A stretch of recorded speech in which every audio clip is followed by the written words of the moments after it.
Bismillah. Un jour, je fus en grand danger de périr dans la Méditerranée.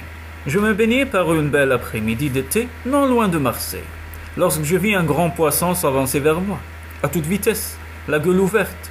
Impossible de me sauver, je n'en avais ni le temps ni les moyens.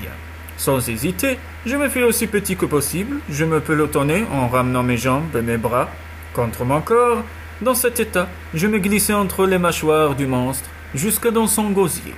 Arrivé là, je me trouvais plongé dans une obscurité complète et dans une chaleur qui ne m'était pas désagréable.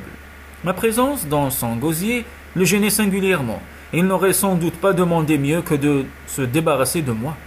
Pour lui être plus insupportable encore, je me mis à marcher, à sauter, à danser, à me démener et à faire 1000 tours dans ma prison. La gigue écossaise, entre autres, paraissait lui être particulièrement désagréable. Il poussait des cris lamentables, se dressait parfois tout debout en sortant de l'eau à mi-corps. Il fut surpris, dans cet exercice, par un bateau italien qui accourut, le harponna, et eut raison de lui au bout de quelques minutes. Dès qu'on l'eut amené à bord, j'entendis l'équipage qui se concertait sur les moyens de le dépecer de façon à en tirer le plus de huile possible. Comme je comprenais l'italien, je fus pris d'une grande frayeur, craignant d'être découpé en compagnie de l'animal. Pour me mettre à l'abri de leurs couteaux, j'allais me placer au centre de l'estomac, où 12 hommes eussent pu tenir aisément. Je supposais qu'ils attaqueraient l'ouvrage par les extrémités.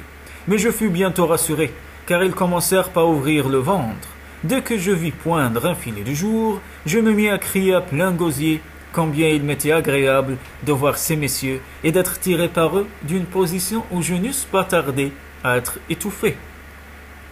Je ne pourrais décrire la stupéfaction qui se peignait sur tous les visages lorsqu'ils entendirent une voix humaine sortir des entrailles du poisson.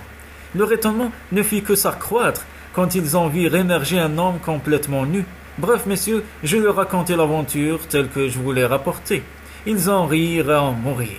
Après avoir pris quelques rafraîchissements, je me jetai à l'eau pour me laver et je nageai vers la plage où je retrouvai mes habits à la plage où je les avais laissés. Si je ne me trompe dans mon calcul, j'étais resté emprisonné environ 3/4 d'heure dans le corps de ce monstre.